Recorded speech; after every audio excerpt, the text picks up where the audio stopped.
진리에 대한 용도.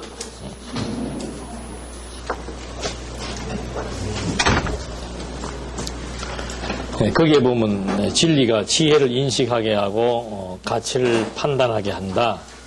뭐 지금 강의 중에 다 나왔던 얘기지요. 그렇게 해서 지금 우리 그 언약 성취사적 그 해석 체계, 이게 이제 늘 말씀드린 대로 구약은 언약이고 신약은 성취다. 그래서 구약의 그 언약의 내용이, 제가 이번 여름 사경회 때도 그 사복음서에 대한 이해라 그래갖고 그 사복음서 내용이 정말 그 주제가 예수의 성취, 그리스도 성취가 이제 신약의 주제지요. 사복음서는 뭐예요? 예수의 성취지요. 한쪽, 그 다음에 그 사도행전부터는 성령의 성취고. 그럼 요 주제가, 요 상위 주제와 요 주제가 타당한가? 그 다음에 그 하위로 내려오면 이제 어떻게 성취되는 겁니까? 직임과 신분과 사역과 본성으로. 이게 다 맞냐 이 말이죠.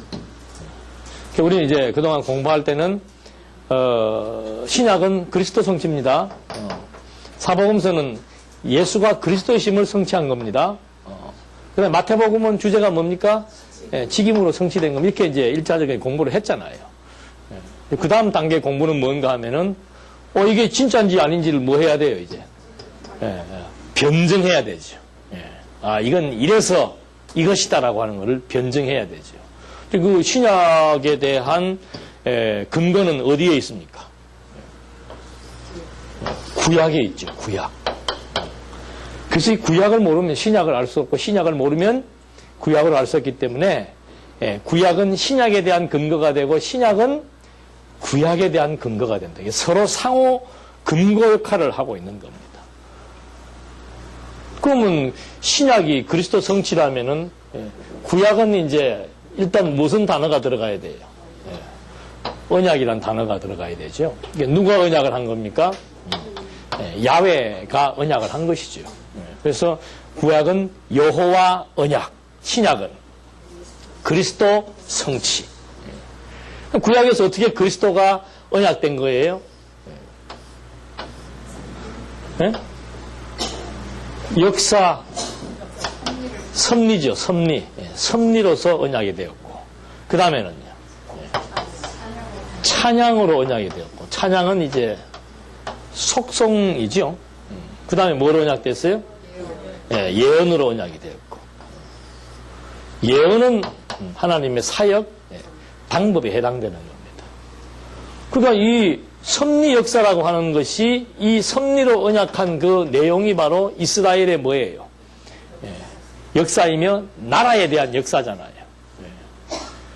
그러니까 이것은 그리스도가 오셔서 세우실 뭐에 대한 언약이 되는 겁니까? 나라, 하나님의 나라인 교회가 되는 거죠. 그렇게 이제 연결이 되는 겁니다. 그러니까 예수님도 오셔가지고 회개하라, 무엇이 가까이 왔다? 천국이 가까이 왔다. 근데 그런 말들이 그냥 터무니없이 하는 게 아니에요.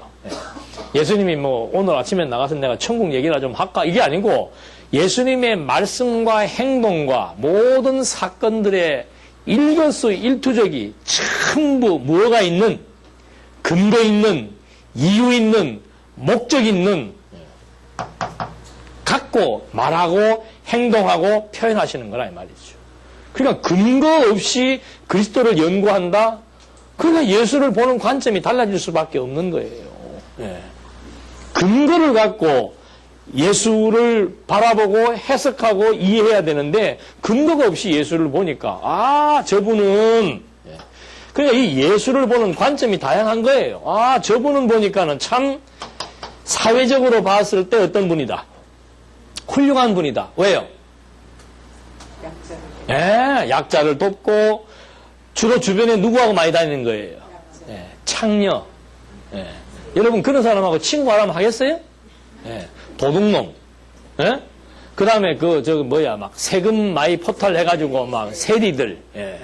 지금의 세무서원들은 뭐 우리가 좋아하는 직장입니다만은, 예. 이 당시는 뭐 완전히 유대인들이 봤을 때는 아주 주변 사람들이 이것도 또 통념을 깨는 겁니다. 친구를 보면 누구를 안다. 예. 예수님 주변 친구가 누구예요? 그런데 이 사람은 와가지고 막 병든 사람들, 뭐, 하여튼 주변에 그런 사람들에게 다 뭘 베푼 겁니까? 사랑을 베푼 거지. 예수는 참 사회적으로 또 도덕적으로 본받을 만한 사람이다. 이게 이제 일반 사회학적으로 예수를 바라보는 관점입니다. 이런 신학적 관점을 가지고 있는 사람들은 예수가 했던 모든 행위들을 뭐 하자? 본받자. 그래서 우리도 뭐 해야 된다? 교회는 하는 일이 뭔가? 가난하고 병들고 소외된 사람들을 뭐 하는 거? 돕고 선행하는 거. 그게 선행이죠. 또한 우리는 뭔가? 이건 조금 이제 사회적으로 지탄받는 그룹들입니다. 예수가 오신 목적이 뭐였는가? 타락한 우리를 뭐 하기 위해서 왔다? 구원하기 위해 왔다. 요건 이제 개인주의예요. 개인 영혼 구원만 받으면 되는 거예요. 남편이야 지옥을 가든지 뭐 천국에서 만나면 또 피곤하잖아요. 하나는 지옥 가고 하나는 천국 가고 그래야지 그 천국까지 같이 가버리면 피곤하니까 이 개인주의가 되는 거예요. 구속사. 그러니까 예수의 모든 행적을 뭐로 보는 겁니까? 전부 구원으로 보는 거예요. 그래서 이 구약을 보는 시각, 신약을 보는 시각, 이게 얼마나 중요한지를 모릅니다. 우리는 신약 성경을 볼 때도 예수의 무슨 행적, 이게 전부 행적 위주로 보는 겁니다. 예수님이 어떠한 행동을 하고 다니셨는가, 거기에 관심을 갖고 보는 거죠. 그러나 우리는 예수의 행적 자체를 보는 게 아니라 그 행적이 도대체 어떤 근거와 이유 있는 행적이냐? 목적이 뭐냐? 그 행동의 목적이 뭐냐? 예수님이 왜 죄인들하고 함께 한 겁니까? 예수님이 왜 문둥병을 치료한 거예요? 예수님이 왜 표적을 보여준 겁니까? 다 구약에 뭐 한 거예요?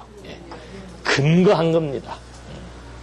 그 다음에 그 구약에서 언약하신 이유를 뭐 하기 위해서 지금 다 본인이 다 그 이유를 지금 다 이루어내서 그 이유가 가지고 있는 의미를 밝혀주는 거죠. 그러니까 당신이 누구라는 거예요. 목적은 내가 그리스도다. 그거 지금 증거하게. 그걸 지금 증거해 주려고 병들고 가난하고 소외받고 또 막 죽은 자를 살리고 사단을 물리치고 하는 이유가 다 어디에 있는가? 한 가지예요. 한 가지. 그리스도.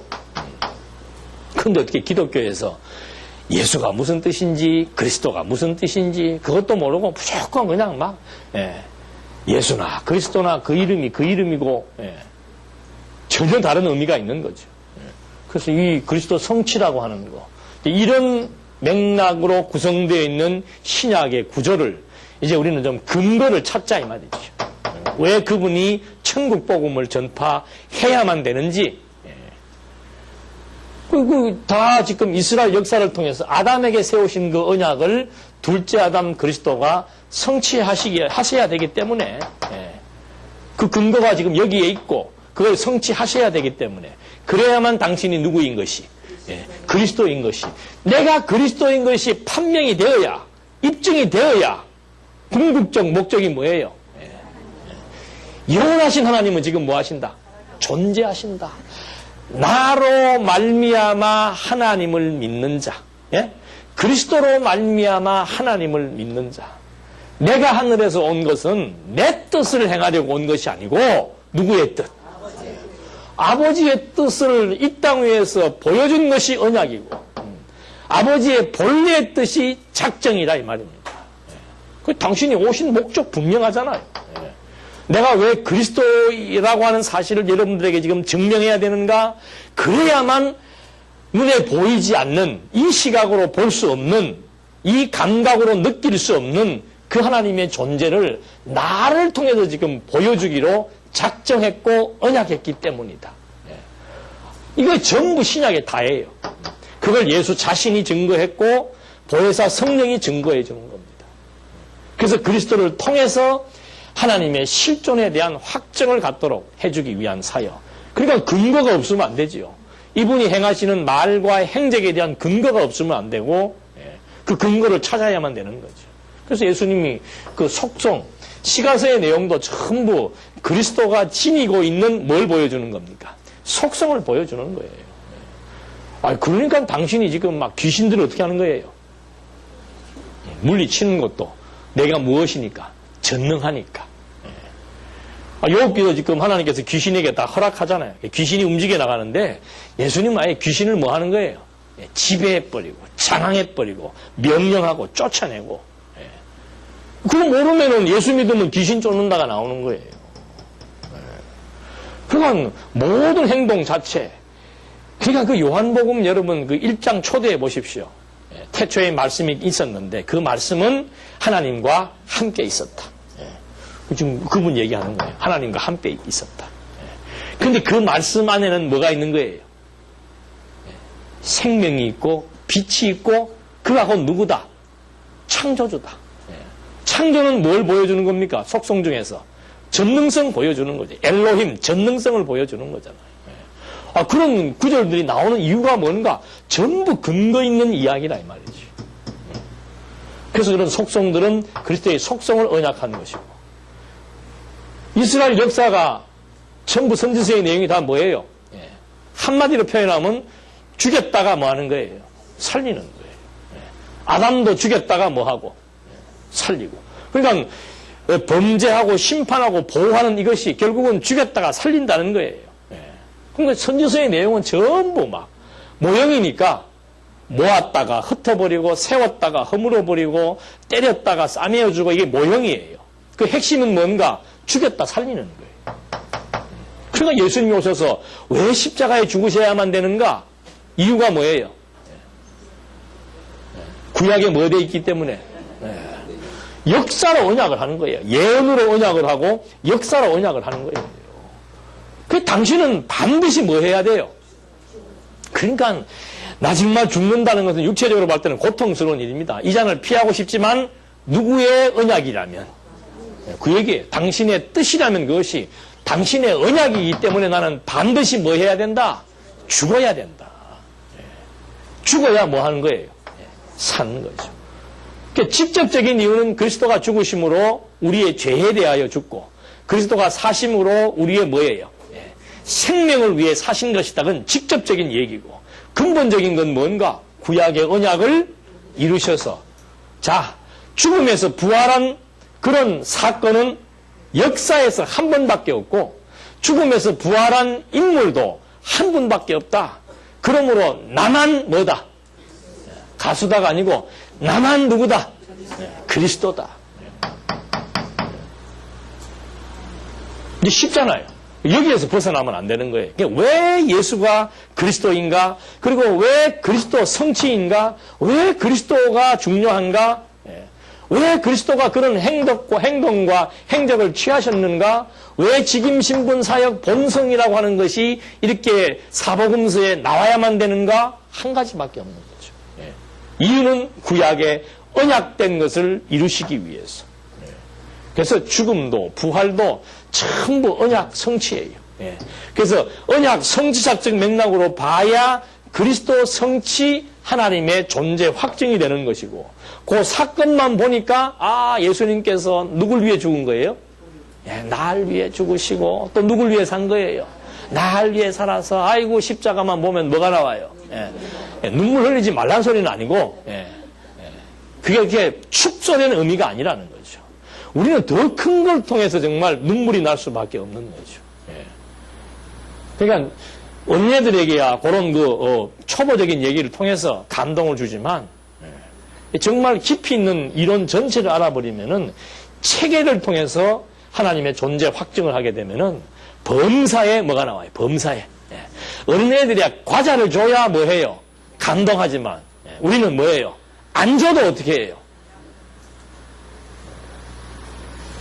안 줘도 어떻게 해요? 조금은 줘야지 뭐. 그래서 이 지식이라고 하는 거, 하나님에 대한 지혜와 지식의 부요함, 풍성함. 그래서 이런 이 원리, 언약과 성취라고 하는 원리, 이게 서로 상호간에 근거 역할을 해서 정말 이 명제에 대한 타당성,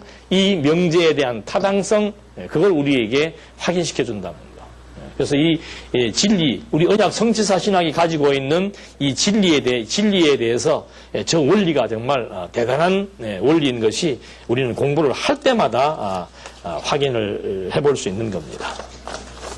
그 다음에 이제 하나님의 속성에 대한 개요. 오늘 나눠드린 그 유인물에 보면은 이제 하나님의 속성에 대한 개요가 나옵니다. 그래서 이 문제의 질문들도 보면은 하나님의 속성과 인간의 속성이 상관이 있는가? 하나님의 속성을 인간도 공유할 수 있는가? 왜 이런 질문을 제가 던졌는가 하면은 계속해서 지금 이 속성에서 핵심되는 용어가 뭔가 하면은 비공유.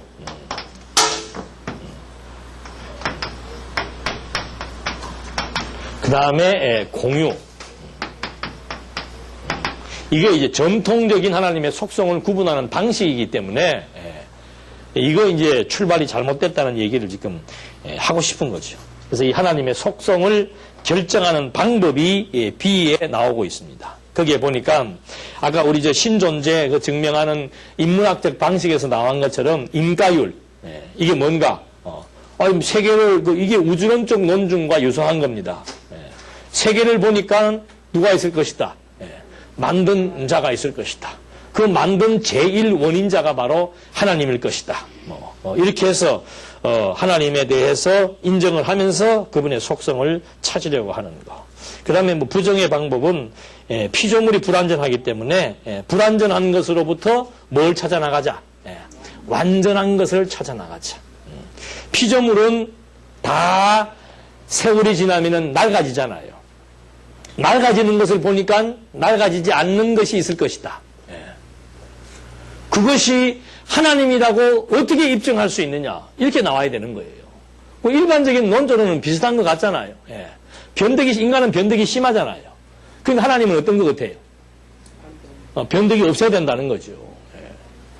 모든 세계는 다 돌고 새로운 것이 없으니까 하나님의 세계는 무엇이다? 새로운 것이 있을 것이다. 이렇게 추론하는 거, 증명하지 못하는 그런 추론은 하나의 관념이나 사상으로 끝나게 되는 겁니다. 그래서 이런 부정의 방법이라는 것이 뭔가 하면 현재의 취약한 거, 미숙한 거, 부족한 것들을 통해서 완전한 것들을 찾아나가는 방식. 그러니까 이것도 똑같아요.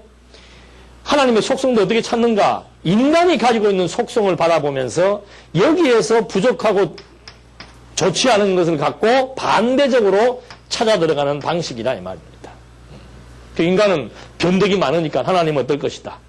변덕이 없는 신실한 분이고 인간은 사악하니까 하나님은 어떻다. 사랑이 많으실 것이고 예를 들자면 그런 식으로 이제 하나씩 추론해 들어가는 거죠. 그 문제는 뭐예요? 이 부분에 대한 뭐가 없다. 증명이 힘들다는 거죠. 이건 아니에요. 그래서 우리는 이 신학을 계시신학이라고 하는 게 그거예요. 하나님 당신의 존재를 우리에게 딱 보여준 거예요. 보여주니까는 보고 나니까 거기에서 뭐가 발견돼요? 속성과 사역 방법이 나타나게 되어 있는 거죠. 그래서 영역 나타난 것은 귀납 이 두 가지를 혼용해서 우리는 하나님의 존재 확증과 속성과 사역을 보게 되는 거고 여기는 여기로부터 여기에 불완전한 것으로부터 하나님은 이럴 것이다 라고 추론해 들어가는 것이고 그러니까 인간이 가지고 있는 좋은 점도 있고 하나님이 가지고 있는 뭐가 있어요? 좋은 점도 있고 요 두 개가 지금 서로 뭐 하는 것이다? 공유하는 것이다. 그래서 하나님의 속성과 인간의 속성은 공유하는 부분도 있고 하나님만이 독자적으로 가지고 있는 부분도 있고 맞아요? 틀려요? 어떻게 틀려요? 왜 틀려야 됩니까? 왜 틀린 겁니까? 네. 저 이름 나중에 적어 놓으세요. 그럼 우리는 뭐 창조주라고 그러면, 창조주 그러면 뭐 만들었다. 그 이상을 생각을 안 하려고 그래요. 창조라고 하는 거, 이건 뭐, 아무도 할 수 없는 거예요. 창조 속에는 전능성도 있고, 절대 주권성도 들어가 있는 거예요. 창조가 왜 신실성이 되는 겁니까? 누가 아까 신실성이라고 그러네. 창조가 왜 신실성이 되는 거예요? 언제 하나님이 창조하겠다고 약속했어요? 창조가 창세 전에 계획되어 있었습니까? 어디에요? 그 이제 성경을 여러분들이 많이 보셔야 돼. 에베소서에 보니까 영원부터 만물을 창조하신 하나님께서. 창조 그냥 하나님이 심심해가 만든 게 아니에요. 이미 이 세계에서 이미 다 존재하는 거예요. 이거는 어떻게 무슨 글로 몇 자 적어서 할 게 아닌데 우리 무슨 사이트에 보니까는 뭐 제 이름까지 검명하고 목사님 이름까지 여러분들은 그거 아셔야 됩니다. 그 인터넷에다가 함부로 실명 거론하는 거 아닙니다. 실명 거론하는 거 함부로 아니에요.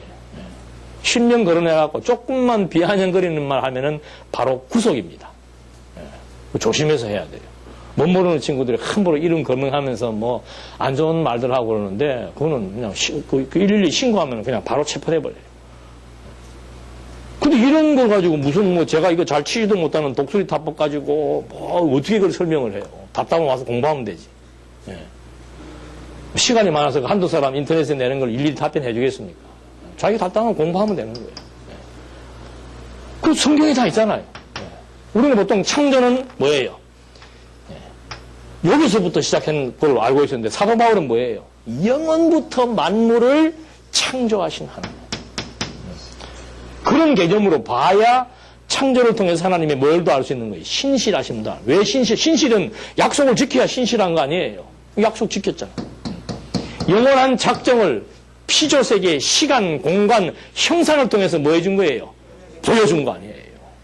그냥 보여준 게 아니고 작정에 근거해서 보여준 거다 그 말입니다. 그래서 이런 무슨 말 하다가 지금 이게 나왔죠? 아니 그 전에 뭐 전능성 그 전에 또 뭐 공유와 비공유. 창조주하고 인간하고는 이거는 섞을 수 없는 속성이에요. 더군다나 하나님은 어떤 분이에요? 자전이에요. 자전이고 지전이에요. 인간은 뭐예요? 피조물의 속성은 뭐예요? 완전히 뭐예요? 종속이죠. 종속. 피조물에게는 이거 쓰면 안 된다 그랬죠? 종속된 존재예요. 근데 무슨 속성이 같아요. 꼭 사람들 생각처럼 아버지가 자식을 놓으니까 아버지의 유전인자가 어디에게? 아들에게. 그건 피조세계죠. 피조물끼리의 생육, 번성의 과정에서 유전인자가 전이되는 것이지 어떻게 창조주와 피조물에게 뭐가 전이되는 게 아니에요. 그냥 하나님이 인간을 뭐 한 거예요? 근본이 다른 거죠. 하나님은 자존이에요. 자존. 생명의 뭐예요? 근원이고 본체예요. 우리는 이걸 힘입어서 생명의 기능으로 지금 뭐 하는 거예요? 존재하는 거하고 그냥 생 자체하고는 근본이 다른 성질이라니까. 이거 이해가 안 되니까는 그냥 하나님하고 같이 자꾸 그냥 뭐 공유는 무슨 공유 건방지게 완전히 다른데 피조물의 속성, 창조주의 속성, 타락성 이거 완전히 다른 것인데 그 개념이 지금 정확히 정리가 안 되니까 자꾸 저렇게 뭐 이런 방법 나타난 것 가지고 자꾸 이게 같으면은 나타난 것 가지고 이걸 추론에 들어갈 수 있지요. 완전히 근본이 다른데 나타난 것 가지고 아무리 해부하고 검토해 보십시오. 근본적인 것에 대한 이해가 가능한가? 그건 안 되는 거죠. 그 다음에 뭐 신인 동형 동성주의. 여기에도 하나님과 인간이 형상이 같고 속성이 같다. 예. 왜? 신이 인간의 몸을 입고 어디에 온 거예요? 예. 이 땅에 온 것만 봐도 예. 하나님의 형상과 인간의 형상은 어떻다? 예.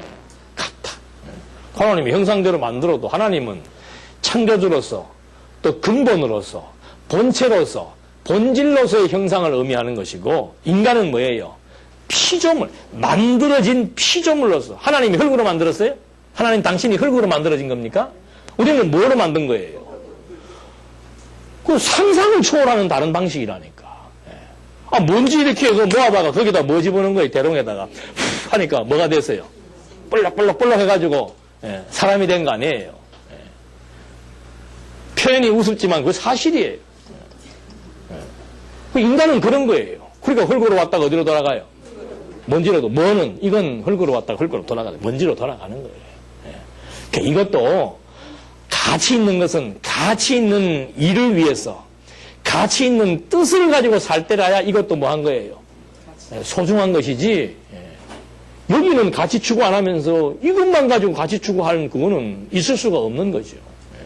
예. 열심히 잘 먹고, 열심히 운동하고, 건강해야 되는 이유도 다 선한 것 때문에 그런 거예요. 선한 것 때문에. 예. 그래서 이 신인 동형 동성주의라고 하는 것, 이거는 뭐 하나님의 형상, 인간 하나님의 형상 따라 만들어진 피조물로서의 인간의 상태, 이런 것들이 정확히 이해가 안 되기 때문에 그런데 이거는 다음에 이제 인간론 할 때 말씀을 드리겠습니다. 그리고 그 성경의 원리는 방금 말씀드린 대로 영혼으로부터 출발하는 겁니다. 영혼에 대한 계시로부터 출발을 하는 겁니다. 그래서 창조물과 피조물과의 관계 구도. 참 지난번에 어디서 제가 한번 말씀을 드렸는데 출애굽기에 이런 부분에 대한 계시적 사건이 아주 재미있게 나와 있는 게 있다고 그랬죠. 출애굽기 3장에 보니까는 나는 나다라고 하는 거. I am that I am. 그냥 나는 나예요. 그게 뭡니까? 그렇게 나는 나다 하고 했을 때 그게 뭡니까? 라고 하니까 그 다음에 뭐라고 얘기하는 거예요? 나는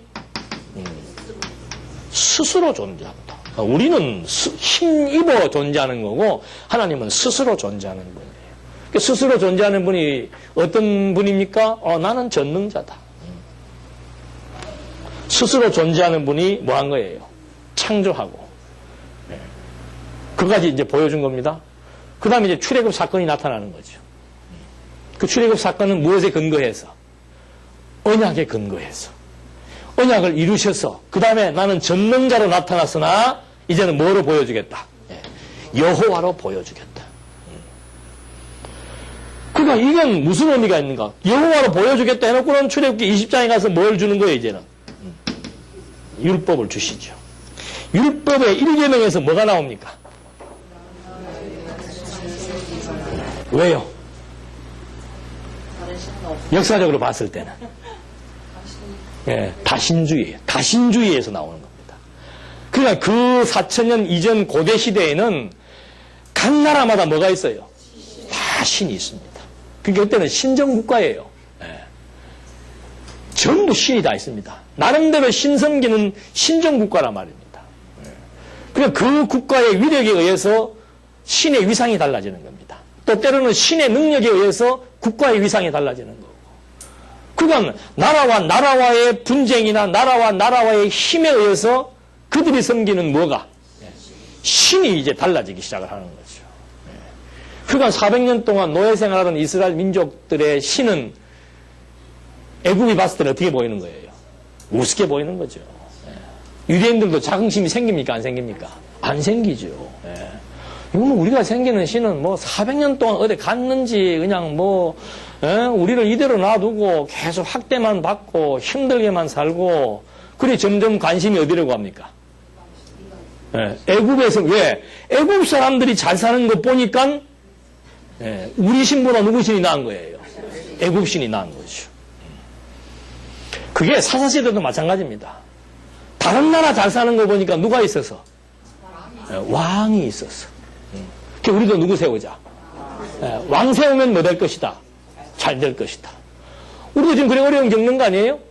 경제가 잘 되는 거 보니까는 누구를 세워야 된다? 경제에 잘하는 사람을 세워야 된다. 저분은 모 그룹의 사장 출신이니까 저런 사람 세워놓으면 뭐가 될 것이다. 그것도 다신주의. 신으로 아는 거라니까요. 사람을 신으로 아는 거예요. 왜 사람을 신으로 안다 그랬습니까? 지난 주일날? 왜 지난 주일날 무슨 사기를 당한 거예요? 예? 아담과 하와가 선악을 알게 하는 열매를 먹으면 자기가 뭐가 되는 줄로? 신이 되는 줄로.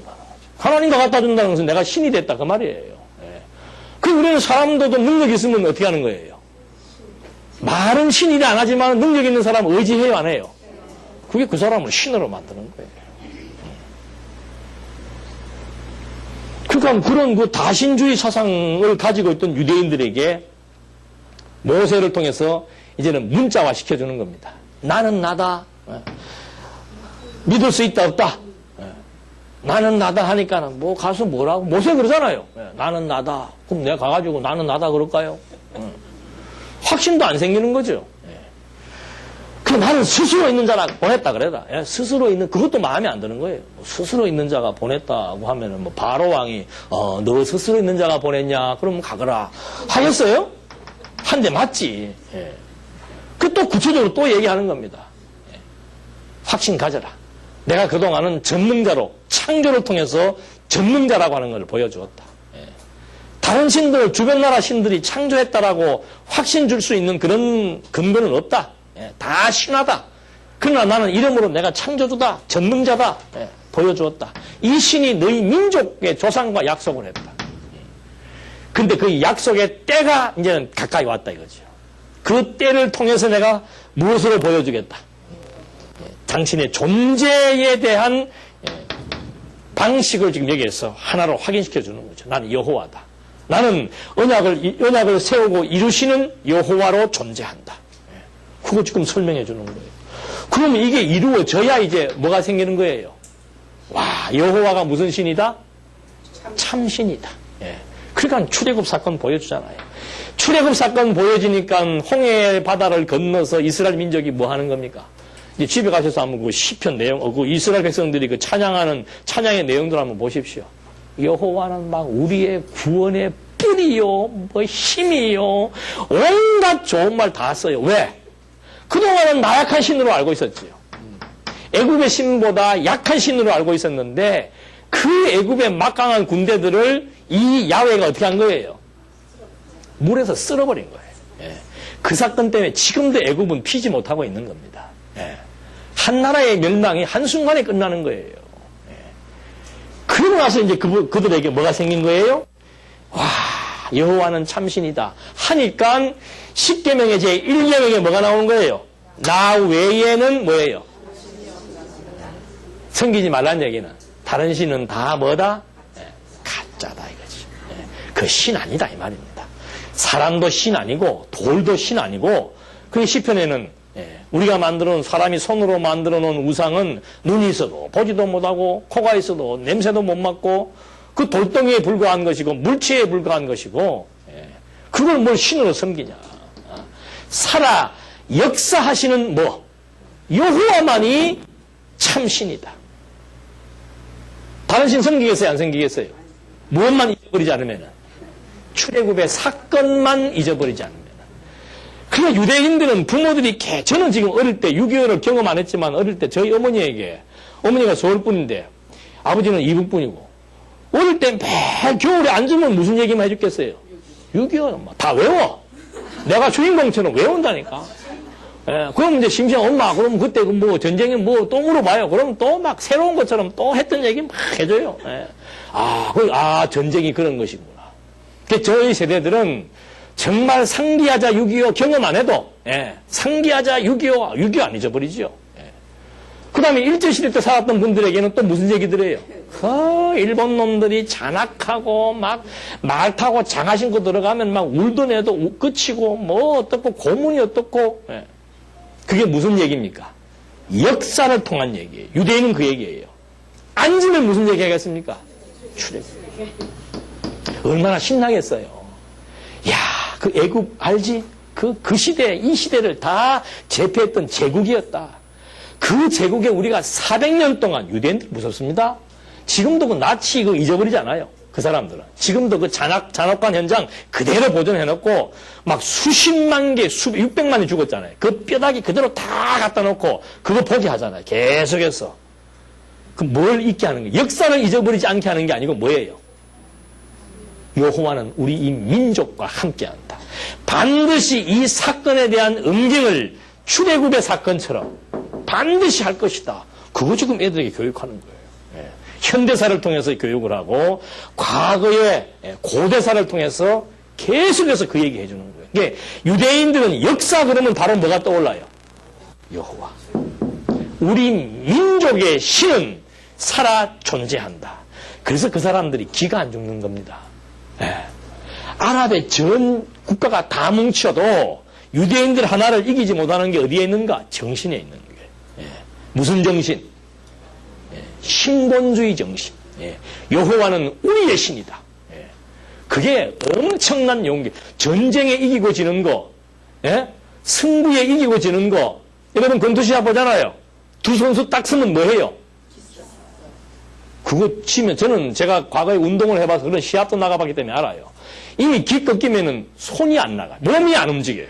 시합을 연습 때는 잘 되는데 시합을 나가 상대방 기가 꺾이면 몸이 움직이질 않아요. 그만큼 정신력이라고 하는 게 무서운 거예요. 유대인들은 막 수십만 명의 아랍 군대, 수백만 명의 아랍 군대가 있어도 다 짐승처럼 보는 거예요. 왜? 야훼 신을 알기 때문에. 기가 안 꺾이죠. 전 세계의 두뇌는 지금 다 유대인들 아니에요. 이 신사상이 그만큼 대단한 거예요. 그래서 율법도 무엇을 잊어버리지 않게 하기 위해서. 출애굽의 사건도 여호와를 잊어버리지 않기 위해서. 그러니까 유대인들은 구약적 지식만 가지고도 어떻게 해요? 우리는 구약 플러스 뭐예요? 그건 잘 아시지요? 기준 거 아무것도 없는 이 확신이에요. 그러니까 우리는 자녀들에게 뭐 얘기해 줘야 돼요? 교회사에 대한 이야기, 그리스도의 역사에 대한 이야기, 구약의 역사에 대한 이야기를 통해서 또 이론적 체계를 통해서 하나님은 야훼로 어떻게 지금도 살아 존재하신다. 애들이 그런 확신 들어보십시오. 여러분 속성 발견이라고 하는 것은 대단한 파워가 있는 겁니다. 속성을 발견한다라고 하는 거. 여러분 전능하신 자가 있다. 정말 전능하신 자가 있다. 그건 믿음의 대상입니다. 우리에게 정말 믿음의 대상이 없다면 약해질 수밖에 없는 거죠. 애기들 보십시오. 아빠가 우리 교회도 딱 펴나요. 아버지 엄마가 같이 나왔을 때 애의 표정하고 아버지가 없거나 엄마가 없이 나온 애들은 하루 종일 징징거립니다. 그래서 자꾸 눈치 보고 다녀요. 똑같은 겁니다. 전능하신 하나님의 속성을 알고 믿는 사람은 그 무엇이 있으니까 믿음에 대한 대상이 확실하고 그분의 능력이 어떤 줄을 아니까 마음에 뭐가 형성되는 거예요? 안정감이 형성되는 거예요. 그러니까 두려움이라고 하는 것은 그 반대 현상입니다. 아담이 범죄하니까 하나님은 어떻게 해요? 두려워하잖아요. 바울이 뭐라 그럽니까? 너희에게 이 진리의 말씀을 준 것은 두려워하기 위해 준 것이 아니다 이 말이에요. 우리가 하나님을 안다는 건 하나님 두려워하기 위해 준 게 아니에요. 능력 발견하면은 그 능력을 뭐 하니까? 내 믿음의 대상이 이런 능력을 가지고 계신다. 하나님과의 관계 형성이 돼버리면은 거기에서 뭐가 생겨요? 확신이 생기고 자신감이 생기고 용기가 생기고 돈이 없어도 몸이 약해도 뭐 배운 것이 많이 없어도 누가 최고니까? 상천하지에 이 피조 만물을 창조하신 그 신이 나의 신이에요. 나와 함께 하시고 내 삶을 다 지배해 나가시고 그게 지금 속성 발견입니다. 시편도 보십시오. 믿음의 대상 발견하니까 정말 힘이 있고 안정감을 찾고 의지의 대상, 시편은 의지의 대상, 약속대로 이루시는 신뢰할 수밖에 없는 의지할 수밖에 없는 그 야훼를 지금 우리에게 확인시켜 준 거 아닙니까? 그러니까 믿음의 대상의 능력이 어떤지를 아니까 든든하고 그 믿음의 대상, 의지의 대상에게 나의 모든 것들을 뭐 하게 되는 거예요? 다 맡기게 되잖아요. 네. 수고하고 무거운 짐진 자들은 어떻게 해요? 그게 우리 의지의 대상 아닙니까? 그리스도는 생명의 주입니다. 네. 생사화복의 주관자입니다. 그분에게 내 인생을 다 맡겨버리면은 걱정, 근심할 거 있습니까? 없습니까? 심리적인 안정을 찾는 거예요. 우리의 멘토는 누굽니까? 내가 길이요, 진리요, 생명이니 수고하고 무거운 짐진 자들은 다 누구에게 와라. 그리스도가 우리의 멘토죠. 다윗의 멘토는 누구였습니까? 여호와는 나의 목자시니 내게 부족함이 없으리로다. 왜? 전능하신 그분을 내가 전폭적으로 지금 의지하고 사니까 내가 사망의 음침한 골짜기로 들어가도 걱정할 일이 있습니까? 없습니까? 믿으십니까? 그게 속성 발견이에요. 속성 발견한다 그러니까는 욥기서는 전능성, 시편은 신실성, 그렇게 단편적으로 끝나는 게 아니고, 그래서 이 시가서가 전부 다 뭘 배경으로 하고 있는 겁니까? 이스라엘의 역사를 배경으로 하고 있잖아요. 그게 살아있는 사실 역사고, 그 살아있는 생동감 있는 역사를 통해서, 와, 하나님이 정말, 욥기서 공부할 때 나왔잖아요. 욥기서가 왜 전능성인가? 인간의 생사화복 문제로 막 골치 아파하고 있을 때 하나님이 무슨 해답을 준다 그랬어요? 내가 누구다? 창조주다. 욥은 인생의 고통의 문제를 가지고 번민하고 친구랑 토론했는데 하나님은 무슨 해답을 주는 겁니까? 나는 전능자다 이 말입니다. 시편도 마찬가지고. 그래서 이 인생의 문제라고 하는 것은 인생의 문제 자체의 의미가 있는 것이 아니고 그 우리의 인생을 통해서 결국은 하나님의 존재 확증에 의한 속성 발견. 그때 우리의 내면 세계가 안정을 찾게 되는 것이고. 속성 발견이니까 속성 얘기를 좀 해야지. 잠언서는 뭐예요? 잠언서는. 그건 다 아시잖아요. 잠언서는 뭐예요? 주권성. 왜 주권성입니까? 잠언서가 왜 주권성이에요? 그게 등장하는 인물이 누구예요? 다윗도 나오고. 주인공은 솔로몬이죠. 솔로몬이 썼으니까. 그 다음에 아들 르호보암도 나오잖아요. 아무리 사울이 다윗을 죽이려고 해도 죽어요, 안 죽어요? 야가 죽어요. 압살롬이 아버지의 왕권을 완벽하게 빼앗았잖아요. 왕궁에서 쫓아내버렸잖아요. 그리고 다윗은 다시 어떻게 합니까? 복귀하잖아요.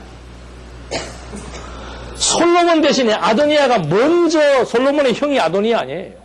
형이 먼저 그냥 막 다 내각 조각 다 하고 왕의 자리에 딱 앉아 있음에도 불구하고 아도니아는 결국 처형당하고 누가 왕이 돼요? 솔로몬은 손쓸 방법이 없었습니다. 이미 다 때는 끝난 거예요. 그러니 아들아, 너 여로보암이 10집밥 반이나 데리고 간다. 흔들립니까? 안 흔들립니까? 우리가 제일 약한 게 뭐예요? 숫자 아니에요. 숫자. 돈의 숫자, 성적의 숫자, 사람의 숫자. 제 가까운 친구 하나도 지금 이 말씀을 들어도 안 듣는 이유가 뭔가? 너 지금 내가 누구게 보니까 20년이 됐는데 교인이 안 는다 이거죠. 그 일리가 있어요? 없어요? 진리라면 어떻게 해야 돼요? 진리라면 늘어나야 돼요? 예수님은 비진리요. 많으면 피해버려요. 많으면 피해버려. 그리고 마지막 남기는 말은 좁은 길 가라. 찾는 이가 적은 길을 가라. 진리의 그건 희소성이에요. 보니까 10집밥 반이 건너가도 결국은 망합니까? 안 망합니까? 남쪽은 안 망하고 누가 망해요? 절대 망하지 않는다라고 했던 뭐예요? 여로보암 북이스라엘은 나라 자체가 없어져 버리잖아요. 이게 사람이 아무리 많은 계획을 가져도 그 일은 누구 뜻대로? 작정대로 이루어진다. 잠언서의 핵심 내용 아닙니까? 그래서 여호와의 주권성이 나오는 거예요. 그러니까 이런 속성들이 무슨 뭐 사람이 만들어낸 이론이 아니고 역사를 통해서 입증된 내용들을 지금 정리해 주는 거예요. 우리의 삶도 우리의 인생길도 어떻게 해요? 반드시 사람이 아무리 자기의 길을 계획을 해도 결국 걸음걸음은 누구의 뜻대로. 그게 주권성을 지금 깨닫고 사는 사람이에요. 그럼 욕심낼 필요 있습니까? 없습니까? 주권이란 하나님의 뜻대로 된다는 것이고, 하나님의 뜻대로 된다는 것은 다른 말로 하면 뭐예요? 우리 각자에게 정해진 뭐가 있다는 겁니까? 분복이 있다는 거죠. 그러면 만족하는 거예요. 부족함을 느끼지 않고 만족하는 거예요. 고마움이 생기는 것이고 감사함이 나오는 거예요. 뭘 발견하니까? 주권성이 발견되니까. 그게 벌써 마음에 자꾸 뭐가 막 번잡스러워지고, 아랫배가 자꾸 아파오고, 옆집하고 자꾸 눈이 돌아가서 비교를 해보고, 내가 이 모양으로 살아야 되나, 뭐, 한탄이 들고, 그 지금 뭘 잃어버린 거예요? 역사를 해석하지 못한 결과이고, 역사를 통해서 하나님이 정말 만사의 주권자라고 하는 사실을 지금 뭐하고 사는 거예요? 망각하고 사는 불신앙. 또는 내가 지금 어느 자리에 앉아서, 신의 자리에 앉아서 신노릇하고 있는 거예요. 능력 있는 신이라면 자기 문복 자기가 만들어 가면 되지요. 그런 신은 없잖아요. 인간의 분복을 결정짓는 신은 상천하지 한 분밖에 없습니다. 그래서 이 속성 발견, 전도서도 뭐라고 그랬습니까? 전도서 해 아래 세계, 이거 다 어떻다? 끝이 있다 이 말입니다. 돌고 돌다가 다 결국에는 끝이 있다. 그러나 이거는 뭐 있다? 가치가 없다. 끝이 없는 세계, 변하지 않는 세계, 깨끗한 세계, 항상 새로운 세계, 그건 영원한 것밖에 없다. 그러니까 이 보이는 세계가 가치로운 것이 아니고 보이지 않는 본질의 영원한 세계가 가치로운 것이다. 인간의 본분이 뭔 줄 알았는가? 뭐예요? 역사를 해석해 보니까, 되어진 일의 결국을 다 들어보니까 뭐예요? 인간의 본분은, 인간이 가치를 두어야 될 그것은 여기에 있는 것이 아니고 여호와 영원하신 하나님의 살아계심을 깨닫고 그분을 의지하며 존경하며 경외하며 찬송하며 사는 것, 이것이 우리에게 주어지는 절대적 가치라고 하는 사실. 그 영원한 전도서가 얘기해 주는 거 아니에요? 알아서는 또 뭐예요? 하나님의 사랑이죠. 하나님의 사랑. 찾아와서, 도망간 것도 찾아가서, 한 번 맺은 사랑은 뭐예요? 영원히 끝없는 일방적인 그런 하나님의 사랑을 우리에게 확인시켜 주면, 사랑에 대한 감동이 있어야 인간은 뭐가 나오는 거예요? 사랑의 힘이 나오는 거예요. 이웃을 위한 선행, 사랑 감동 없이는, 하나님의 사랑의 속성에 대한 감동이 없이는 항상 우울하고 조울증이 생기고 급해지고 짜증나고. 왜? 사랑이 부족하니까. 그 제일 어리석은 사람은 어디에서 사랑을 갈구하는 겁니까? 남편, 아내, 자식, 부모, 이 전부 사랑의 본체가 아니에요. 사랑의 본체가 아니에요. 이게 전부 이기적인 거예요. 이기적인. 내가 좋아야 뭐해요? 자식도 부모 말을 잘 들어야 뭐해요? 더 이쁘고 사랑스럽고. 남편도 아내에게 충성을 해야 어떻게 해요?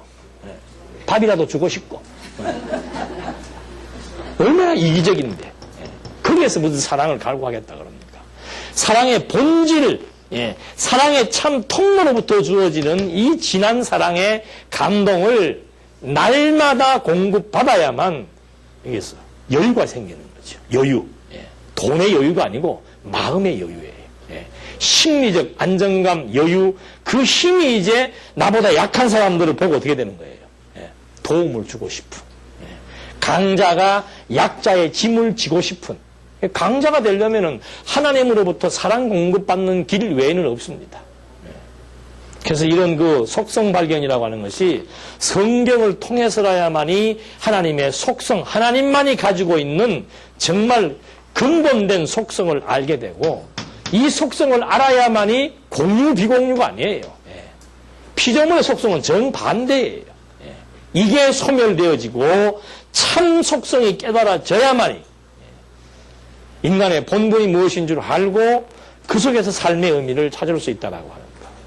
그래서 이제 뭐 이 속성의 분류라든지 이런 거는 뭐 다 그냥 그 얘기가 그 얘기들이에요. 그래서 지금 제일 중요한 시간이었기 때문에 하나님 속성 발견에 대한 과정과 의미만을 설명을 드렸는데 이제 다음 학기 때 계속해서 할 때 잠깐 언급해 드리고 진도 나가도록 그렇게 하겠습니다. 시간 다 됐네. 아직 멀었나요? 다 됐죠? 네. 기도하시겠습니다. 하나님 아버지, 참 저희들에게 이 진리의 말씀을 깨닫게 해주시고 진리로 말미암아 진정한 자유를 또 심령의 평안을 얻게 해주셔서 하나님 나라의 백성으로 힘들고 고달픈 또 사악한 이 피조세계 속에서 참된 삶을 또 천국을 만끽하며 살아갈 수 있도록 허락하시고 지도하시고 인도해 나가시는 하나님의 은혜의 영광 앞에 다시 한번 감사와 찬송을 드립니다.